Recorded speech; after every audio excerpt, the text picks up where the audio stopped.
प्यारे दर्शकों नमस्कार। तारीख है आज 20 मार्च 2026, दिन शुक्रवार, हिंदी तिथि चैत्र माह शुक्ल पक्ष द्वितीया। आइए नजर डालते हैं हमारे प्यारे राज्य उत्तराखंड की तमाम बड़ी खबरों पर। वीडियो शुरू करने से पहले कमेंट बॉक्स में जय हिंद लिखकर हमें सपोर्ट करें। तो चलिए शुरू करते हैं। औली में बनेगा पहाड़ी शैली का हाट बाजार, मिलेगा सभी सामान, पर्यटकों की सुविधा के लिए बनाई गई योजना। औली में पर्यटकों की सुविधा हेतु पर्यटन विभाग पहाड़ी शैली का हाट बाजार बनाने की योजना बना रहा है। ऐसा बाजार जहां मेडिकल की सुविधा, स्थानीय उत्पाद के साथ अन्य तरह की सामग्री आसानी से उपलब्ध हो। पर्यटन स्थल औली में हर साल लाखों की संख्या में पर्यटक आते हैं। यहाँ होटल और खाने की दुकानें तो हैं, लेकिन कोई ऐसा बाजार नहीं जहाँ पर्यटक अपनी जरूरत के अनुसार कुछ सामग्री खरीद सके। यहाँ तक कि अगर दवा की भी जरूरत हो तो उसे 13 किलोमीटर दूर ज्योतिर्मठ जाना पड़ेगा। पर्यटन विभाग ने अब यहां पर एक बाजार तैयार करने की योजना बनाई है। राष्ट्रीय अंतर्राष्ट्रीय खेल स्पर्धाओं में पदक विजेताओं को सौगात, 3 करोड़ की इनाम राशि जारी। उत्तराखंड में विभिन्न राष्ट्रीय और अंतर्राष्ट्रीय खेल स्पर्धाओं में पदक जीतने वाले खिलाड़ियों और प्रशिक्षकों को 3 करोड़ से ज्यादा की इनामी धनराशि जारी की गई। गुरुवार को यमुना कॉलोनी स्थित कैंप कार्यालय में खेल मंत्री रेखा आर्य ने ये धनराशि खिलाड़ियों के खातों में डीबीटी के माध्यम से ट्रांसफर की। खेल मंत्री ने बताया कि इन खिलाड़ियों में 1 जुलाई 2024 से और 31 मार्च 2025 के बीच विभिन्न अंतर्राष्ट्रीय प्रतियोगिताओं में पदक जीतने वाले खिलाड़ी शामिल हैं। इसके अलावा पिछले साल हुए 38वें राष्ट्रीय खेलों में पदक जीतने वाले कुछ खिलाड़ी और कोच इनामी धनराशि प्राप्त करने से इसलिए चूक गए क्योंकि उन्होंने कुछ कागजी औपचारिकताएं उस समय पूरी नहीं की थी। कैबिनेट मंत्री सतपाल महाराज की तबीयत बिगड़ी, ऋषिकेश एम्स में भर्ती, हाल जानने पहुंचे सीएम। स्वास्थ्य कारणों के चलते कैबिनेट मंत्री सतपाल महाराज को ऋषिकेश एम्स में भर्ती कराया गया है।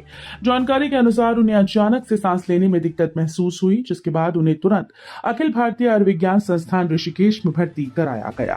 अस्पताल में डॉक्टर्स की विशेषज्ञ टीम उनकी लगातार निगरानी कर रही है और आवश्यक उपचार दिया जा रहा है।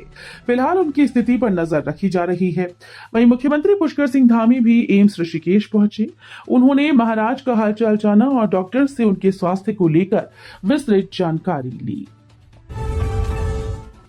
मास्टर प्लान से भव्य आकार लेने लगा बद्रीनाथ धाम। पहले फेज के बाद अब दूसरे चरण के कार्यों ने पकड़ा जोर। बद्रीनाथ धाम में मास्टर प्लान के तहत चल रहे निर्माण कार्यों से धाम भव्य रूप लेने लगा है। प्रथम चरण के ज्यादातर कार्य पूरे होने के बाद अब द्वितीय चरण के कार्यों ने जोर पकड़ लिया। 440 करोड़ की लागत से हो रहे कार्यों से धाम को भव्य रूप दिया जा रहा है। बद्रीनाथ धाम में मास्टर प्लान के कार्य अब अंतिम चरण की ओर बढ़ रहे हैं। धाम में यातायात, पैदल मार्ग, पथ प्रकाश, व्यावसायिक प्रतिष्ठान, नदी तटों पर सुरक्षात्मक कार्य, सीवर सहित कई कार्य किए जा रहे हैं। सीएस ने ली बैठक, नीलकंठ रामनगर में पार्किंग प्रोजेक्ट पास, पेयजल की 3 परियोजनाओं की संस्तुति। मुख्य सचिव आनंद वर्धन की अध्यक्षता में व्यय वित्त समिति की बैठक संपन्न हुई।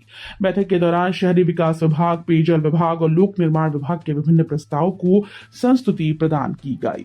मुख्य सचिव ने शहरी विकास विभाग की नीलकंठ महादेव और रामनगर में मल्टी स्टोरी पार्किंग निर्माण कार्य को मंजूरी दी।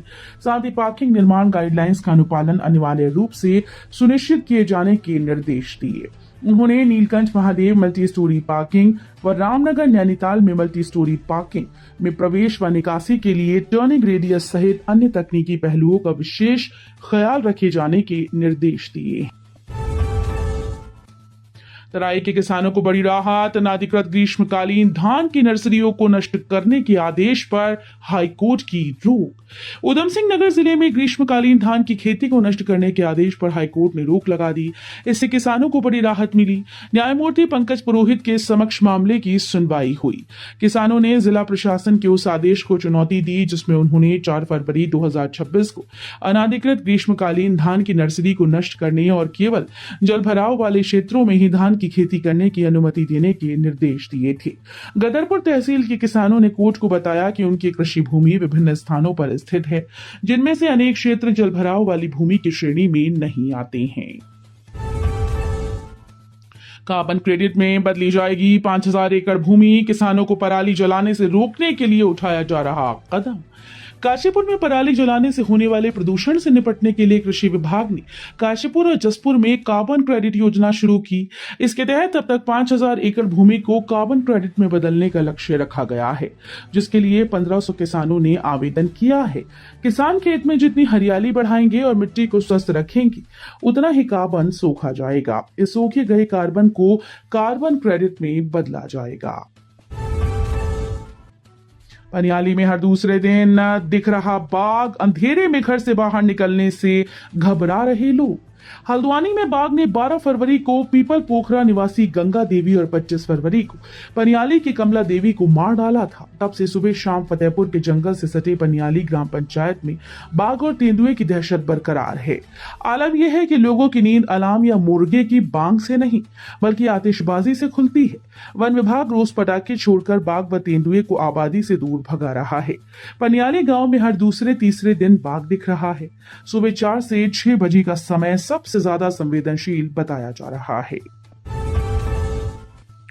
5 साल से ऊर्जा निगमों में नहीं हुई निदेशकों की भर्ती, साल दर साल व्यवस्थाएं बिगड़ती चली गई। प्रदेश के तीनों ऊर्जा निगमों यूपीसीएल, यूजेवीएनएल और पिटकुल में निदेशकों के पदों पर चयन की प्रक्रिया पिछले करीब 5 साल से नहीं हुई। इस कारण पूर्व के अधिकारी रिटायर होते गए और प्रभारी व्यवस्था लागू होती चली गई। हालात ये हैं कि कुछ एक को छोड़ दें तो ज्यादातर निदेशक के पदों पर प्रभारी व्यवस्था से काम चल रहा है। तीनों ऊर्जा निगमों में निदेशकों की आखिरी चयन प्रक्रिया वर्ष 2020-21 में हुई थी। इसी नवरात्र होगा कैबिनेट का विस्तार, 5 पद हैं खाली, 2 दर्जन दायित्वधारी भी बनेंगे। धामी मंत्रिमंडल के विस्तार का शुभ मुहूर्त निकल गया है। इसी नवरात्र में कैबिनेट विस्तार हो जाएगा। वर्तमान में कैबिनेट में 5 मंत्रियों के पद खाली हैं। इस पर ताजपोशी के लिए विधायकों के पिछले 4 वर्षों के कामकाज का रिकॉर्ड देखा जाएगा। इनके अलावा 12 दायित्वधारी भी बनाए जाएंगे। विश्वसनीय सूत्रों के मुताबिक 2027 के चुनाव में हैट्रिक लगाने के लिए इसी नवरात्र में धामी कैबिनेट का विस्तार हो जाएगा। सरकार व संगठन में लंबे समय से कैबिनेट विस्तार की चर्चाएं चल रही हैं।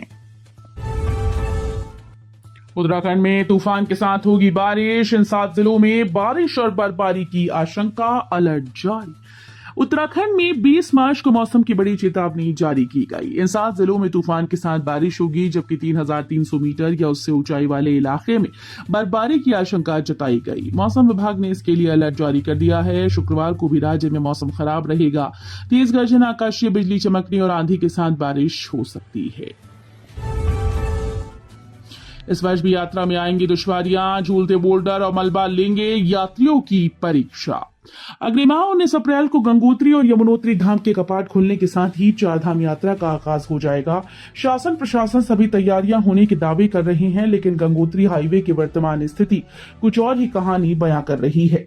गत वर्ष आई आपदा के दौरान क्षतिग्रस्त गंगोत्री हाईवे की हालत में 8 माह बाद भी कोई सुधार नहीं हुआ। जिला प्रशासन ने बॉर्डर रोड ऑर्गेनाइजेशन को 30 मार्च तक गंगोत्री हाईवे को दुरुस्त करने के निर्देश दिए, लेकिन धरातल पर अभी कोई काम शुरू नहीं हो पाए हैं।